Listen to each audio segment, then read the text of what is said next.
Hi ಎಲ್ಲರಿಗೂ ಅಮ್ಮಾಸ್ kitchen ಕನ್ನಡಗೆ ಸ್ವಾಗತ. ಇವತ್ತಿನ ರೆಸಿಪಿ ಮಟನ್ ಬಿರಿಯಾನಿ. ಇದು ನಮ್ಮ ಆಂಟಿ ಮನೆ ಸ್ಪೆಷಲ್ ಮಟನ್ ಬಿರಿಯಾನಿ. ಇವತ್ತು ಆಂಟಿ ಬಂದಿದ್ರು, ಅವ್ರ ಹತ್ರನೇ ಮಾಡಿಸಿರೋ ಬಿರಿಯಾನಿ ಇದು.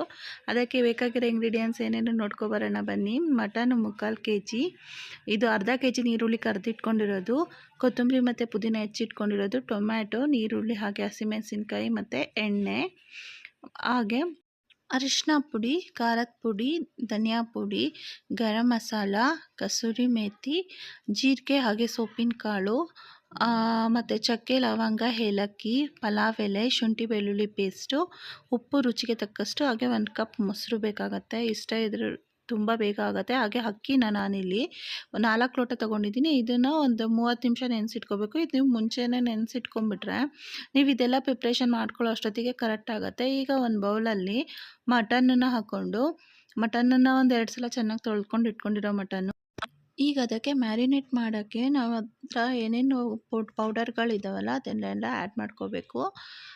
ಖಾರದ ಪುಡಿ 1.5 ಚಮಚದಷ್ಟು, ಅರಿಶಿನ ಪುಡಿ 1 ಚಮಚದಷ್ಟು, ಗರಂ ಮಸಾಲ 1/2 ಟೀ ಸ್ಪೂನು, ಸೊಪ್ಪಿನ ಕಾಳು, ಜೀರಿಗೆ, ಹಾಗೆ ಶುಂಠಿ ಬೆಳ್ಳುಳ್ಳಿ ಪೇಸ್ಟು, ಧನಿಯಾ ಪುಡಿ, ಇದೇ ಥರ, ಮತ್ತು ಮೊಸರು. ಹೀಗೆ ಮತ್ತು ಮೊಸರಾದಮೇಲೆ ಕಸೂರಿ ಮೇಥಿ ಇದು. ಆಮೇಲೆ ಈ ನೀರುಳ್ಳಿನ ಕರೆದಿಟ್ಕೊಂಡಿರ್ತೀವಲ್ಲ ಅದು ನಾವು ಬರೀ ಸ್ವಲ್ಪ ಮಾತ್ರ ಯೂಸ್ ಮಾಡ್ಕೋಬೇಕು, 1/4 ಭಾಗದಷ್ಟು. ಇನ್ನು ಆ 3/4 ಭಾಗದಷ್ಟು ಎತ್ತಿಟ್ಕೋಬೇಕು. ಹಾಗೆ ಸ್ವಲ್ಪ ಪುದೀನ ಸೊಪ್ಪು ಮತ್ತು ಕೊತ್ತಂಬರಿ ಸೊಪ್ಪು, 1-2 ಚಮಚದಷ್ಟು ಎಣ್ಣೆ ಹಾಕ್ಕೊಂಡು ಇದನ್ನು ನೀಟಾಗಿ ಮಟನನ್ನು ಕಲಿಸ್ಕೊಂಡು ಇಟ್ಕೋಬೇಕು. ಕೈಯಲ್ಲೇ ಕಲಿಸ್ಕೊಳ್ರೆ ಒಳ್ಳೆ, ಚಮಚದಲ್ಲೆಲ್ಲ ಮಟನನ್ನೆಲ್ಲ ಕಲಿಸ್ಕೊಳಕ್ಕಾಗಲ್ಲ. ನೀಟಾಗಿ ಇದನ್ನು ಪ್ರೆಸ್ ಮಾಡ್ಕೊತ ಕಲಿಸ್ಕೊಂಡು ಇಟ್ಕೋಬೇಕು.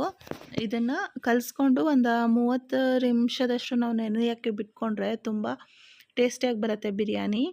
ಈಗ ನೋಡಿ, ಅದನ್ನು ಕಲಸಿ ಇಟ್ಕೊಳ್ಳೋಕ್ಕೆ ನೆನೆಯೋಕ್ಕೆ ಬಿಟ್ಬಿಟ್ಟು ಈಗ ಒಂದು ಪಾತ್ರೆಯಲ್ಲಿ ಎಣ್ಣೆ ಹಾಕ್ಕೊಂಡಿದ್ದೀನಿ. ಸ್ವಲ್ಪ ಎಣ್ಣೆ 1-2 ಚಮಚ ಜಾಸ್ತಿ ಇದ್ರೂ ನಡೆಯುತ್ತೆ. ಒಂದು 5-6 ಚಮಚದ ಮೇಲೆ ಎಣ್ಣೆ ತೊಗೊಂಡಿದ್ದೀನಿ. ಹಾಗೆ ಚಕ್ಕೆ, ಲವಂಗ, ಏಲಕ್ಕಿ ಮತ್ತು ಪಲಾವ್ ಎಲೆ, ಹಸಿಮೆಣಸಿನ್ಕಾಯಿ ಇದೆಲ್ಲ ಎಣ್ಣೆಲಿ ಹಾಕಿ ನೀಟಾಗಿ ಫ್ರೈ ಮಾಡ್ಕೋಬೇಕು. ಅದೆಲ್ಲ ಫ್ರೈ ಆದಮೇಲೆ ನಾವು 2 ಈರುಳ್ಳಿ ಹೆಚ್ಚಿಟ್ಕೊಂಡಿರೋಂಥ ನೀರುಳ್ಳಿ ಹಾಕ್ಕೋತಿದ್ದೀನಿ. ಇದಕ್ಕೆ ನೀರುಳ್ಳಿ ಹಾಕ್ಕೊಂಡು ನೀಟಾಗಿ ಫ್ರೈ ಮಾಡ್ಕೋಬೇಕು. ಅದು ನೀರುಳ್ಳಿ ಸ್ವಲ್ಪ ಫುಲ್ಲು ಬ್ರೌನ್ ಕಲರಷ್ಟು ಫ್ರೈ ಆಗಬೇಕು, ಅಲ್ಲಿವರೆಗೂ ಫ್ರೈ ಮಾಡ್ಕೋಬೇಕು. ಈಗ ನೋಡಿ ಫ್ರೈ ಆಗಿದೆ. ಇವಾಗ ನಾನು ಅದಕ್ಕೆ ಹೆಚ್ಚಿಟ್ಕೊಂಡಿರೋಂತಹ 2 ಟೊಮೊಟೊನ ಹಾಕ್ಕೋತಿದ್ದೀನಿ.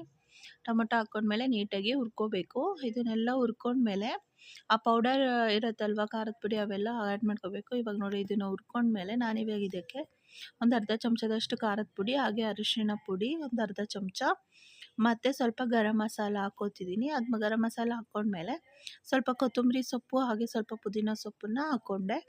ಇವಾಗ ಸ್ವಲ್ಪ ಇದು ಜೀರಿಗೆ ಮತ್ತು ಸೊಪ್ಪಿನ ಕಾಳು ಇತ್ತಲ್ವ ಅದನ್ನು ಹಾಕ್ಕೊಂಡೆ. ಸ್ವಲ್ಪ ಶುಂಠಿ ಬೆಳ್ಳುಳ್ಳಿ ಪೇಸ್ಟಿಗೆ ಮ್ಯಾರಿನೇಟ್ ಆದಮೇಲೆ ಸ್ವಲ್ಪ ಉಳ್ಕೊಂಡಿತ್ತು, ಅದನ್ನು ಸ್ವಲ್ಪ ಇದಕ್ಕೆ ಸೇರಿಸ್ಕೋತಿದ್ದೀನಿ. ಅದನ್ನೆಲ್ಲ ಹಾಕ್ಕೊಂಡು ಸ್ವಲ್ಪ ಹುರ್ಕೊಂಡ್ಮೇಲೆ ನೀಟಾಗಿ ಫ್ರೈ ಮಾಡ್ಕೊಂಡ್ಬಿಟ್ಟು ಅದಕ್ಕೆ ನಾನಿವಾಗ ಕಸೂರಿ ಮೇಥಿನ ಆ್ಯಡ್ ಮಾಡ್ಕೊತಿದ್ದೀನಿ. 1 ಚಮಚದಷ್ಟು ಕಸೂರಿ ಮೇಥಿ, ಹಾಗೆ 1 ಚಮಚದಷ್ಟು ಧನಿಯಾ ಪುಡಿ, ಹಾಗೆ ಸ್ವಲ್ಪ ಉಪ್ಪು ನಾನಿಲ್ಲಿ ಗೊಜ್ಜಿಗೆ ಎಷ್ಟು ಬೇಕೋ ಅಷ್ಟೇ ಮಾತ್ರ ಹಾಕ್ಕೊಂಡಿದ್ದೀನಿ. ಈಗ ಅದನ್ನು ನೀಟಾಗಿ ಫ್ರೈ ಮಾಡ್ಕೊಂಡ್ಬಿಟ್ಟು ಇವಾಗ ನಾವು ಮಟನನ್ನು ಕಲಸಿಟ್ಕೊಂಡಿರ್ತೀವಲ್ವ, ಆ ಮಟನನ್ನು ನಾವೀಗ ಇದಕ್ಕೆ ಆ್ಯಡ್ ಮಾಡ್ಕೋಬೇಕು. ಅದನ್ನು ಇವಾಗ ನಾನು ಇದಕ್ಕೆ ಆ್ಯಡ್ ಮಾಡ್ಕೊತಿದ್ದೀನಿ. ನೋಡಿ, ಮಟನ್ ಇವಾಗ ಆ್ಯಡ್ ಮಾಡ್ಕೊಂಡ್ಬಿಟ್ಟು ನೀಟಾಗಿ ಫ್ರೈ ಮಾಡ್ಕೋಬೇಕು. ಈ ಟೈಮಲ್ಲಿ ನೀವು ಏನು ಮಾಡ್ಬೋದಂದರೆ, ಇದನ್ನು ಕುಕ್ಕರಿಗೆ ಹಾಕ್ಕೊಂಡು ಕುಕ್ಕರಲ್ಲಿ ಒಂದು 3-4 ನೀವು ವಿಷಲ್ ತಗೊಂಡ್ರೆ ನಿಮಗೆ ಬೇಗ ಇನ್ನೂ ಆಗುತ್ತೆ, ತುಂಬ ಬೇಗನೆ ಆಗುತ್ತೆ.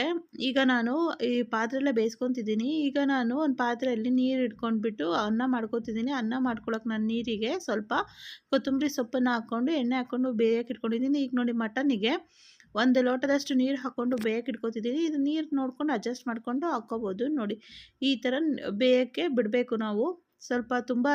ಸ್ವಲ್ಪ ಟೈಮ್ ಹಿಡಿಯುತ್ತೆ, ಮಟನ್ ಅಲ್ವಾ ಬೇಯೋಕ್ಕೆ, ಸ್ವಲ್ಪ ಪಾತ್ರೆಯಲ್ಲೇ ಬೇಯಿಸ್ಕೊತಿರೋದ್ರಿಂದ ಸ್ವಲ್ಪ ಟೈಮ್ ಹಿಡಿಯುತ್ತೆ.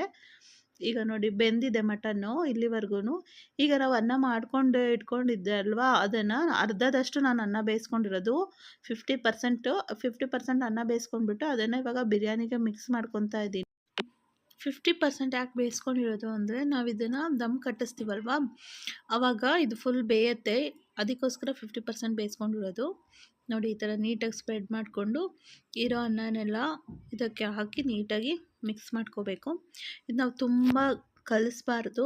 ಒಂದು 3ರಿಂದ 4 ಸಲ ಅಷ್ಟೇ ಈ ಥರ ಮೇಲೆ ಕೆಳಗೆ ಹಾಕ್ಕೋಬೇಕಷ್ಟೇ. ನೀಟಾಗಿ ಅನ್ನಕ್ಕೆಲ್ಲ ಮಸಾಲೆ ಹತ್ಕೊಳ್ಳೋಂಗೆ ಕಲಿಸ್ಕೋಬೇಕು.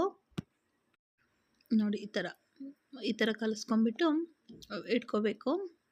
ತುಂಬ ಕಲಿಸ್ಬಿಟ್ರೆ ಅನ್ನ ಎಲ್ಲ ಪುಡಿ ಪುಡಿ ಆಗಿಬಿಡುತ್ತೆ. ಅದಕ್ಕೋಸ್ಕರ ಜಾಸ್ತಿ ಕೈ ಆಡಿಸ್ಬಾರ್ದು ಅದಕ್ಕೆ. ಈಗ ಅದಕ್ಕೆ ಕರೆದಿಟ್ಕೊಂಡಿರೋಂಥ ನೀರುಳ್ಳಿ ಹಾಕ್ಕೋತಿದ್ದೀನಿ. ಒಂದು ಅರ್ಧ ಕೆ.ಜಿ ಅಷ್ಟು ನೀರುಳ್ಳಿನ ಕರೆದಿಟ್ಕೊಂಡಿದ್ದು, ಅದು ನಾವು ಕಲ್ಸೋಕೆ ಅರ್ಧ ಯೂಸ್ ಮಾಡ್ಕೊಂಡಿದ್ವಿ, ಇದಕ್ಕೊಂದು ಅರ್ಧ ಯೂಸ್ ಆಗ್ತಿದೆ. ಹಾಗೆ ಗೋಡಂಬಿನ ಇದಕ್ಕೆ ಹಾಕ್ತಾಯಿದ್ದೀನಿ. ಹಾಗೆ ತುಪ್ಪ ಒಂದು 2 ಚಮಚದಷ್ಟು ತುಪ್ಪ ಹಾಕ್ಕೋತಿದ್ದೀನಿ. ಈ ತುಪ್ಪ ಮತ್ತು ಗೋಡಂಬಿ ಆಪ್ಷನಲ್ಲು, ನಿಮ್ಮ ಹತ್ರ ಅವೈಲಬಲ್ ಇತ್ತು ಅಂದರೆ ಹಾಕ್ಕೋಬೋದು, ಚೆನ್ನಾಗಿರುತ್ತೆ. ಈಗ ನೋಡಿ ಹಂಚು ಬಿಸಿಗೆ ಇಟ್ಕೊಂಡಿದ್ದೆ. ಈಗ ಹಂಚು ಬಿಸಿಗೆ ಇಟ್ಕೊಂಡ್ಮೇಲೆ ಈಗ ಪಾತ್ರೆ ಇಟ್ಕೊಂಡಿದ್ದೀನಿ ದಮ್ ಕಟ್ಟೋಕ್ಕೆ. ಈಗ ಅರ್ಧ ಗಂಟೆ ದಮ್ ಕಟ್ಸಾಗಿದೆ. ನೋಡಿ ಈ ಥರ ಆಗಿದೆ ಬಿರಿಯಾನಿ. ತುಂಬ ಚೆನ್ನಾಗಾಗಿದೆ, ಮೆತ್ತಗಾಗಿಲ್ಲ. ಅನ್ನ ಎಷ್ಟು ಉದುರುದ್ರಾಗಿ ಬಂದಿದೆ ನೋಡಿ, ಎಷ್ಟು ಚೆನ್ನಾಗಿ ಬಂದಿದೆ ಬಿರಿಯಾನಿ, ತುಂಬ ಚೆನ್ನಾಗಿ ಬಂದಿದೆ. ಈ ಥರ ಬಿರಿಯಾನಿ ನೀವು ನಿಮ್ಮ ಮನೆಯಲ್ಲಿ ಒಂದ್ಸಲ ಟ್ರೈ ಮಾಡಿ ನೋಡಿ, ಚೆನ್ನಾಗಿ ಬರುತ್ತೆ. ಟೇಸ್ಟು ತುಂಬ ಚೆನ್ನಾಗಿರುತ್ತೆ. ಇದೇ ಥರನೇ ನೀವು ಚಿಕನ್ ಬಿರಿಯಾನಿನೂ ಕೂಡ ಮಾಡ್ಬೋದು. ಮಟನ್ ಜಾಗದಲ್ಲಿ ನೀವು ಚಿಕನ್ ಹಾಕ್ಕೊಂಡು ಮಾಡಿದ್ರೆ ಚಿಕನ್ ಬಿರಿಯಾನಿ ತುಂಬ ಚೆನ್ನಾಗಿ ಇರುತ್ತೆ.